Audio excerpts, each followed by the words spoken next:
C'est le jour de la rentrée en 1622 à Leiden, aux Pays-Bas.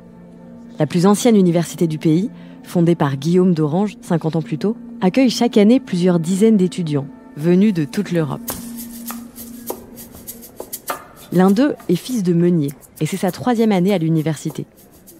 Il connaît bien désormais ce bâtiment de taille modeste qui comporte quelques salles de classe, un jardin botanique avec une serre tropicale et même un théâtre anatomique où sont pratiquées les dissections.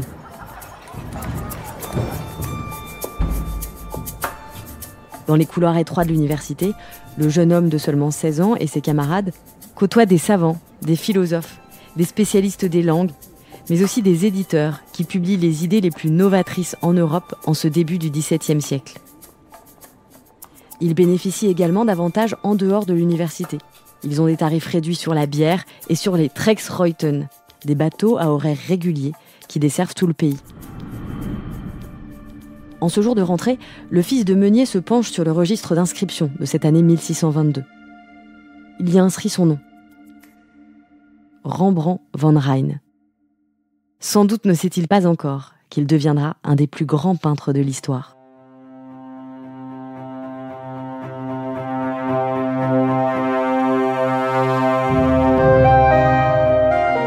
Vous écoutez La Recherche à l'œuvre, le podcast de l'Institut national d'histoire de l'art.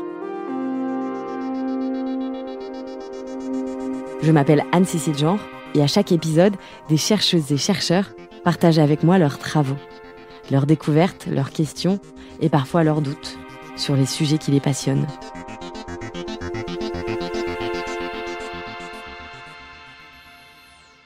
Il y a 2 registres où son nom apparaît. Le premier, en 1620, il est connu depuis assez longtemps. Comme c'était la seule fois où son nom apparaissait, beaucoup d'historiennes de l'art ou d'historiens de l'art, et à juste titre, en un certain sens, ont quand même douté de la possibilité d'un séjour véritable de Rembrandt. On s'est dit, c'était un one-shot, son nom est apparu, les parents de Rembrandt ont tenté, et puis quelques mois plus tard, il a lâché l'affaire, et puis il leur a dit « moi je veux faire peintre ».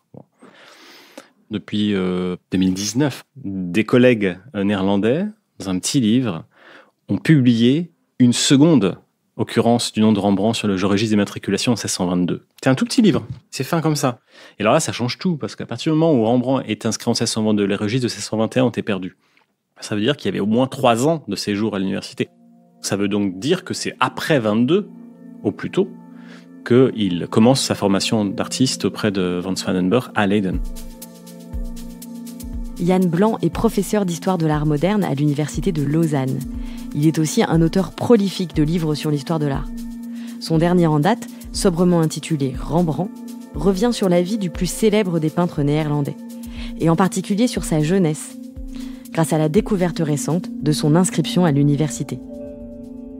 C'est un élément qui m'a permis de donner à l'enfance de Rembrandt une vraie place dans la réflexion, et pas simplement une sorte de place de prologue. Souvent, l'enfance de Rembrandt, c'est dans l'introduction avant de se consacrer au début de sa carrière. Et pour moi, c'est une partie dans laquelle j'essaie de réfléchir à la façon dont l'originalité de Rembrandt se construit avant même qu'il devienne artiste. Pendant, je dirais presque des siècles, on a fait de Rembrandt une sorte de peintre du peuple, un peintre proche des mendiants qu'il représentait, une sorte de peintre un peu instinctif comme ça, qui avait plus de savoir-faire que de savoir, une sorte d'antithèse de Nicolas Poussin, on peut dire. Il y a le peintre philosophe d'un côté, puis il y a ce peintre artisan, pas très beau, qui se représente avec une blouse de peintre peu tachée, comme ça, dans la pénombre, etc. Bon, cette mythologie qui va être réactivée au XIXe siècle par les avant-gardes, qui vont faire la figure du peintre bohème, etc. Savoir que Rembrandt était inscrit à l'université, l'un des seuls au XVIIe siècle. Poussin n'est pas allé à l'université, par exemple. C'est intéressant. Ça fait de Rembrandt un peintre dont on peut se poser la question de savoir s'il n'est pas un érudit, tout simplement. Si son savoir n'est pas un peu caché derrière des apparences de simplicité. Yann Blanc réalise toute la puissance de Rembrandt lors d'une visite au musée du Louvre en 2008. Cette année-là, l'artiste contemporain Jan Fabre réalise des installations monumentales, censées dialoguer avec les œuvres des collections hollandaises et flamandes. Et en particulier, avec une toile de Rembrandt intitulée « Le bœuf écorché ». Il avait fait une installation dans cette salle, pas une très grande salle d'ailleurs, une installation assez spectaculaire. Le bœuf écorché, il écrasait complètement Yann Fabre. Le tableau était plus petit que l'œuvre que Fabre avait installée. Et là, c'était vraiment intéressant parce que je me suis rendu compte effectivement de la puissance de Rembrandt comparativement à l'œuvre d'un artiste contemporain comme Yann Fabre, dont les œuvres ne tenaient pas le choc face à Rembrandt. Elles étaient ridiculisées pratiquement par le tableau. Et plus tard, j'ai découvert que c'était une impression qui était aussi celle de certains spectateurs plus anciens. Il y a notamment un peintre sur lequel j'ai travaillé aussi, qui s'appelle Joshua Reynolds, qui va publier de nombreux écrits. Pendant un voyage aux Pays-Bas, il voit le bœuf écorché dans une collection, donc dans une situation assez similaire à celle qu'on peut trouver dans un musée, c'est-à-dire une œuvre parmi d'autres. Il regarde le tableau, il dit, bon, ça représente une boutique de boucher, le sujet n'a pas d'intérêt en soi, mais il dit, avec la couleur, it kills everything. Ça tue n'importe quel tableau. Yann Blanc est étudiant en licence d'histoire de l'art à la faculté de Nanterre quand il découvre les travaux de Samuel van Hoogstraten, un ancien élève de Rembrandt et un des seuls théoriciens de l'art au début du XVIIe siècle aux Pays-Bas. À la toute fin de sa vie, quelques mois avant de mourir, il va publier un livre, un gros traité de peinture de 400 pages, où il consacre d'ailleurs plusieurs pages à son passage chez Rembrandt. Il raconte des discussions entre le maître et ses élèves. Il explique certains de ses tableaux. Donc c'est un texte fabuleux parce que ça permet un peu d'entrer dans la pensée de l'artiste. J'étais plutôt parti vers l'art contemporain. J'aimais beaucoup l'art abstrait, j'aimais beaucoup Mondrian, j'aimais beaucoup Barnett Newman. C'est l'art un peu très simplifié, très épuré comme ça. Je trouvais que c'était fascinant de comprendre comment c'était fait. Il y avait une forme de beauté, mais une beauté un peu étrange comme ça. Puis en fait, c'est un séminaire sur le paysage que j'ai suivi à l'université de Nanterre. Yann Blanc doit préparer un exposé sur la vue de Delft de Vermeer, quand il tombe sur ce traité intitulé « Introduction à la haute école de l'art de la peinture ». Samuel van Hoogstraten, c'est un nom qui est revenu, parce qu'il y a quelques pages sur le paysage, etc. Et en regardant ce traité, je me suis dit, tiens, c'est intéressant ce qu'il dit. Tiens, c'est en néerlandais. Est-ce que je pourrais voir si j'arrive à apprendre cette langue? Tiens, ça n'a jamais été traduit. Donc j'ai proposé une traduction complète qui a été publiée à la librairie Draw à Genève. Donc c'était une manière aussi pour moi d'entrer dans ce type de ce qu'on appelle la littérature artistique, c'est-à-dire l'ensemble des textes qui sont écrits sur l'art. Ça, c'est merveilleusement intéressant aussi. Pour moi, le passé, c'est une altérité. Mais c'est fascinant. C'est à peu près aussi fascinant que de voyager et de découvrir une culture qu'on ne connaît pas, on ne comprend rien. On voit des gens qui n'ont pas les mêmes corps que nous, qui n'ont pas les mêmes vêtements que nous, qui ne regardent pas de la même manière, qui ne marchent pas de la même manière, qui ne créent pas de la même manière, qui n'écrivent pas de la même manière. Mais c'est ça, en fait, le passé pour moi. Par exemple, on a des lettres de Rembrandt. Il n'y en a pas beaucoup, mais il y en a quelques-unes. C'est comme émouvant de voir des lettres de Rembrandt avec sa signature, avec son écriture, assez caractéristique d'ailleurs. Il parle essentiellement d'argent et de délai. C'est à peu près la seule chose qui l'intéresse. Il y a 2 lettres qui parlent de sa peinture. C'est un peu un margoulin aussi. Il explique que tel tableau doit être mis assez loin du spectateur parce que sinon le spectateur va être empoisonné par les vapeurs de la peinture. Alors qu'en fait, c'est juste parce que son tableau fonctionne mieux à certaine distance. Donc les textes de Rembrandt, les textes des contemporains de Rembrandt, ça nous offre la possibilité d'une conversation à distance. Quelle est la part de création et d'imagination quand vous écrivez comme ça sur un peintre mort il y a plusieurs siècles? Ça, c'est vraiment une vision personnelle de la discipline. Faire un travail qui consisterait uniquement à masser des documents, à les organiser, même de façon rigoureuse, même de façon subtile, ça ne suffit pas pour moi à faire un historien ou une historienne de l'art. C'est le début du travail, c'est pas la fin. Au final, l'histoire de l'art, c'est pas juste une histoire archivistique. C'est aussi un récit. C'est une mise en récit de documents, de faits, d'informations qu'on va construire, qu'on va organiser pour donner du sens. Pour moi, dans ce domaine, l'un des grands modèles, c'est Daniel Arras. Daniel Arras est un historien de l'art français, décédé en 2003, particulièrement connu pour ses ouvrages accessibles au plus grand nombre. C'est-à-dire qu'il avait à la fois une connaissance extrêmement fine des œuvres, une culture visuelle phénoménale, et en même temps qui était capable de sortir totalement des œuvres que tout le monde avait l'impression d'avoir vues 1000 fois, des propositions interprétatives hyper séduisantes, pas toujours convaincantes, mais en tout cas tellement innovantes qu'elles étaient séduisantes pour cette raison même. Après, il faut aussi être conscient du fait qu'on ne détient pas la vérité, on n'a pas la science infuse. Il faut laisser libre cours à la critique. Ça, c'est un élément très important. Et c'est aussi la raison pour laquelle, je le précise, les auditrices et auditeurs pourront se dire « Mais pourquoi toutes ces notes de bas de page, ces bibliographies, ces références, ces index, etc. » C'est pour que vous puissiez vérifier.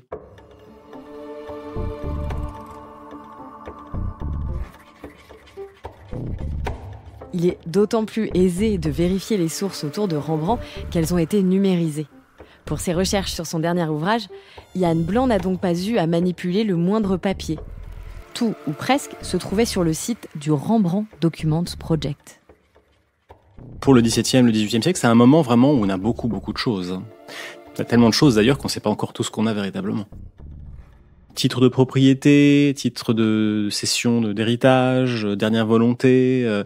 Quand on prête de l'argent à l'époque, on le signifie chez un notaire, donc on a des traces aussi de ces différents éléments. Donc les archives néerlandaises sont très riches pour ce qui concerne ces éléments-là. Donc on peut assez facilement reconstituer les conditions matérielles de vie, une sorte de portrait robot de la famille, qui concerne d'ailleurs pas simplement Rembrandt lui-même, mais ses frères et sœurs, ses parents, ses grands-parents, etc.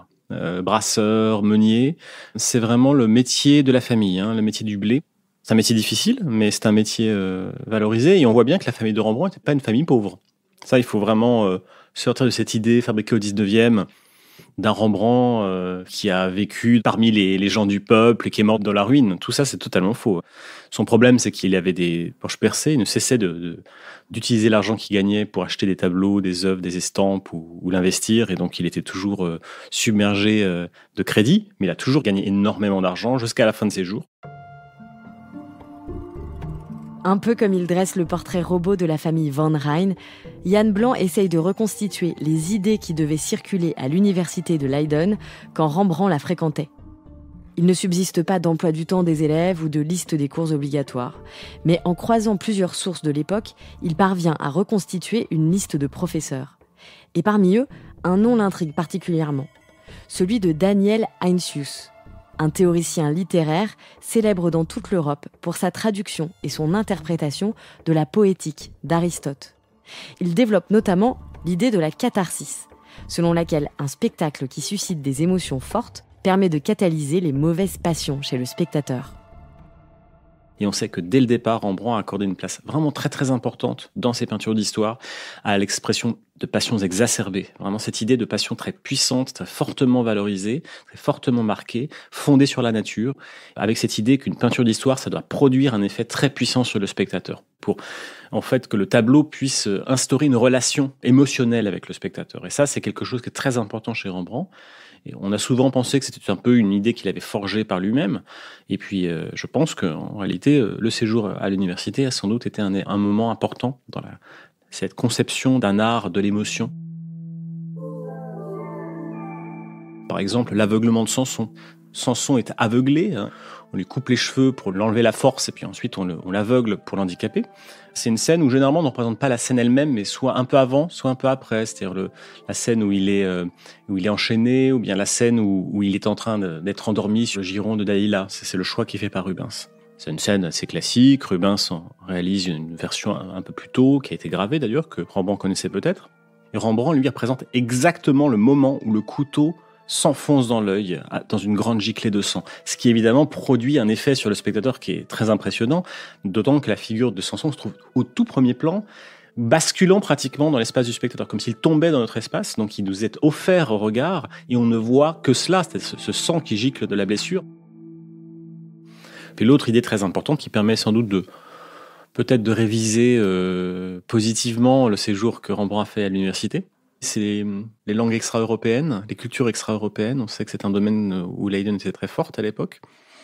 Et donc, il a pu avoir accès dès ces années à des enseignements, notamment de langues hébreu, copte, persane, arabe, sans les avoir apprises évidemment, mais en étant sensibilisé à ces questions-là. Et ça permettrait en fait de comprendre pourquoi, dès les toutes premières œuvres qu'il peint dans les années 30, il intègre des inscriptions pseudo-hébraïques, notamment dans un fameux tableau qu'il peint au début de sa carrière qui s'appelle Judas rendant les 30 deniers. Il y a toute une série de petites inscriptions qui sont pas parfaites, mais qui sont assez bien faites. Donc, qui montrent qu'il forcément il a eu des conseils, parce que c'est des mots qui ont du sens. Et on a souvent dit qu'il a tissé des liens avec les Juifs à Amsterdam. En fait, ces tableaux sont antérieurs à sa venue à Amsterdam. Donc en fait, comment il a pu connaître ces écritures? Probablement en circulant, en s'intéressant aux recherches qui étaient menées à l'université. Je voulais pas choisir entre faire des études de français, faire des études de philo, faire des études d'histoire, faire des études d'anthropologie, faire des études d'histoire des religions. Avec l'histoire de l'art, j'avais tout. Si on n'a jamais touché à la question de la perspective et qu'on commence à s'y intéresser, il va falloir faire des maths. Donc on apprend, on se forme. Si on veut travailler sur des enjeux de marché de l'art, il faut faire de l'histoire économique. Donc il faut un peu s'informer sur l'économie. De pouvoir se dire que on peut apprendre quasiment toute sa vie au contact des objets et des problèmes qu'on étudie, c'est magnifique. Depuis la traduction du traité de Samuel van Hoogstraten, Yann Blanc a signé une dizaine d'ouvrages, dont un en 2006 sur l'atelier de Rembrandt. Il faut néanmoins attendre 2017 pour qu'il signe sa première biographie complète. Il s'attaque alors à la vie mouvementée de Vincent van Gogh. En 2022, le même éditeur lui demande une nouvelle biographie, de Rembrandt cette fois-ci. C'est une proposition de l'éditeur, que j'ai d'ailleurs refusée dans un premier temps, parce que je m'étais dit, si je dois écrire un livre sur Rembrandt, il me faut un angle. Donc j'ai d'abord refusé, puis ensuite j'ai quand même regardé un petit peu la bibliographie récente. Yann Blanc finit par accepter d'écrire le livre quand, après des mois de recherche dans l'immense bibliographie dédiée à l'artiste, il identifie un angle qui lui semble encore peu exploré. Celui de l'originalité. Le point de départ, c'est une expression utilisée par un poète néerlandais de la fin du XVIIe siècle, Andries Spels, qui dans un poème sur Rembrandt dit à un moment donné « Rembrandt a été le premier hérétique de l'art de peinture, de eerste ketter in de schilderkunst ». Ça a toujours été pour moi une source d'interrogation, cette expression, parce que dire de quelqu'un qui était hérétique au XVIIe siècle, c'est pas anodin. À ma connaissance, on brûlait plus les hérétiques, mais on a brûlé les hérétiques un siècle avant, encore à Amsterdam. Du coup, j'ai commencé un peu à travailler là-dessus. Alors, je me suis rendu compte que la notion est évidemment métaphorique, que ça voulait dire que c'est quelqu'un qui ne suit pas des règles. Bon. Mais j'ai remarqué que la notion gardait une charge très puissante au XVIIe siècle. Donc je me suis dit, mais de deux choses l'une, soit il était hérétique dans les yeux de ceux qui le regardaient. C'est parce que Andries Spels était un poète un peu classique, un peu attaché à des règles, qui fait qu'il ne pouvait pas supporter la façon dont Rembrandt représentait les corps. Et que donc, pourquoi il ne représentait pas des corps idéalisés, etc. Mais je me suis dit, mais ne pourrait-on pas aussi se poser la question de savoir si Rembrandt n'a pas voulu être hérétique? Parce qu'il arrive qu'il y ait des hérésies volontaires, on n'est pas toujours l'hérétique de l'autre. Parfois, on défend des idées, on défend des opinions, on défend des valeurs qui sont les siennes. Ce que j'essaie de montrer dans le livre, c'est que c'est pas un fait de réception, mais un fait de production. Qu'il y a une stratégie chez Rembrandt de se démarquer des autres. Il y a une stratégie systématique, véritablement. Avec cette nouvelle approche selon laquelle Rembrandt aurait bâti son originalité sa vie durant, Yann Blanc donne un nouvel éclairage à ses sources, qui datent pourtant de plusieurs siècles. Il redécouvre les textes, y compris le registre d'inscription à l'université. Il redécouvre aussi les œuvres du maître hollandais et en apporte une nouvelle analyse. Il y a un autoportrait de Rembrandt que je trouve très intéressant qui est aujourd'hui conservé à l'Académie des Beaux-Arts de Vienne. Rembrandt regarde le spectateur de face, les mains sur les hanches, le regard légèrement levé, comme si le spectateur le dérangeait un tout petit peu, dans une position vraiment de domination. Je crois que c'est un autoportrait très intéressant parce que d'abord, il est d'une économie de moyens fabuleuse. C'est un camion de brins, quasiment que des brins. Et j'aurais pu commencer et ouvrir le livre à partir de cet autoportrait parce que Rembrandt se représente et met en scène le spectateur comme un intrus. Et qu'est-ce que ça veut dire? Ça veut dire que le spectateur n'appartient pas au même univers que le peintre s'en détache. Et là, il y a quand même un geste, une puissance considérable. Et lorsque Rembrandt dit à un de ses correspondants qu'il faut regarder les tableaux de loin parce que les pigments peuvent l'empoisonner, c'est aussi une manière de mettre à distance le tableau, mais aussi de mettre à distance le spectateur. Au début de sa carrière, il peint des tout petits tableaux, des tout petits formats. Donc des tableaux qui sont faits pour être vus de près. Puis très très vite, il va vers des tableaux qui supposent une distance de plus en plus grande. Et cette distance-là, il ne faut pas la sous-évaluer. Je pense que c'est une manière pour lui de prendre ses distances. vis-à-vis des spectateurs et d'imposer un monde dans lequel il est le centre de gravité, en quelque sorte.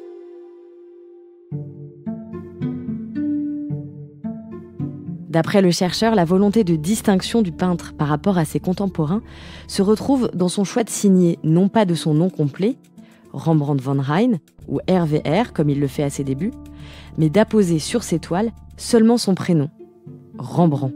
Moi, ce que j'avais lu jusqu'à présent, c'était l'idée finalement que c'était une manière pour lui d'entrer en émulation avec les grands maîtres, parce qu'il y a eu quelques grands maîtres italiens qui signaient par leur prénom, Raphaël, Titien, etc. Je pense que c'est vraiment une analyse pertinente. Mais disons que du point de vue qui est le mien, c'est la question d'interroger la singularité de l'artiste, évidemment, ça a un certain sens de le voir de cette façon effacer le nom de sa famille pour faire valoir son prénom. Personne s'appelle Rembrandt au XVIIe siècle. C'est un nom d'origine germanique qu'on donne très très peu. C'est pas un Peter, c'est pas un Nicolas, c'est pas... Et donc le fait que les parents l'aient choisi, c'est aussi le signe d'une distinction au sens bourdieusien du terme. Ils ont voulu que leur enfant se distingue. Et là encore, savoir que Rembrandt a fréquenté l'université de Leiden permet à Yann Blanc de renforcer sa thèse. Choisir de mettre un de ses enfants, un de ses fils à l'école latine, c'est lui préparer un destin professionnel, inhabituel, puisqu'encore une fois, les autres fils sont plutôt allés vers le métier du père, reprendre l'affaire familiale. Donc, à Rembrandt, ils ont voulu un autre destin. Moi, je défends l'idée dans le livre que Rembrandt est un transclasse. C'est-à-dire, c'est quelqu'un qui va, d'abord grâce à ses parents, puis grâce à lui-même, traverser toute une série de classes sociales et accéder à un niveau social qui ne lui était pas destiné originellement. D'une certaine façon, c'est une œuvre de Rembrandt, cela. Après 1 an d'écriture de son livre, Yann Blanc se rend compte que la volonté de distinction du maître hollandais se retrouve même dans ses œuvres de commande. En particulier, un tableau destiné au quartier général des milices de quartier d'Amsterdam. Comme une dizaine d'autres peintres de la ville, Rembrandt doit faire le portrait d'une garnison de soldats et de ses 2 capitaines. Cette commande deviendra son tableau le plus célèbre, la Ronde de nuit. Vous savez, quand les photographies de mariage, quand tout le monde ne regarde pas l'objectif, ça c'est un enfer pour les photographes. Parce que tout le monde regarde l'objectif au même moment. Donc il y avait toujours les photographies où il y a la petite nièce qui arrive, qui était pas prête, voilà. C'est souvent des photographies ratées, mais ce sont des photographies vivantes. Et en fait, ce que fait Rembrandt, c'est de rendre vivant son portrait. Et donc, il décide de ne pas représenter des gens qui posent, mais des gens qui sont en train de se préparer à poser. Vous avez le capitaine et son lieutenant qui font un geste, qui en fait c'est un geste de en avant-marche. Donc c'est en fait un défilé qui est en train de se mettre en place. On voit que derrière, certains sont encore en train de tester leurs fusils, que d'autres sont pas prêts. Il y en a certains on est en train de relever les étendards, etc. Samuel von Hoogstraten, qui était dans l'atelier au moment où le tableau est réalisé et qui est finalisé en 1642, il écrit que ce tableau était tellement contrasté qu'il donnait l'impression que les autres tableaux étaient des cartes à jouer. Alors, évidemment, si on commence à dénouer les fils, on se rend compte qu'il y a des artistes avant lui qui ont commencé un peu ce travail de déformalisation. Le peintre qui a joué un rôle très important pour Rembrandt, et c'est d'ailleurs un peintre qui a joué un rôle beaucoup plus important pour Rembrandt que le Caravage, par exemple, contrairement à ce qu'on peut penser, c'est Frans Hals. Frans Hals, dès le milieu des années 1610, il commence à représenter dans ses portraits des gens qui ne regardent pas le spectateur, qui semblent discuter les uns avec les autres, comme s'ils n'étaient pas conscients du fait qu'il y a un portrait. Bon. Et donc, on sait que Rembrandt va rencontrer Hals au début des années 30, lorsqu'il arrive à Amsterdam, et c'est certainement une rencontre très importante. Voilà, une question que j'aimerais bien lui poser. Qu'est-ce que tu penses de Frans Hals ? Est-ce qu'il connaissait Vermeer ? Est-ce qu'il connaissait... Qu'est-ce qu'il pense de Gérard Doux, qui était son premier élève ? Ça aurait été très très bien que vous fassiez un podcast avec Rembrandt, mais voilà, ça va être compliqué. Yann Blanc fera peut-être un livre un jour sur l'opinion que se faisait Rembrandt de ses contemporains. En attendant, il a lancé un nouveau sujet de recherche, non plus sur les Pays-Bas, mais sur la critique littéraire en France au XVIe et XVIIe siècle. On y retrouvera sans doute l'influence de Daniel Heinsius, qui a peut-être croisé le jeune Rembrandt en cette année universitaire 1622.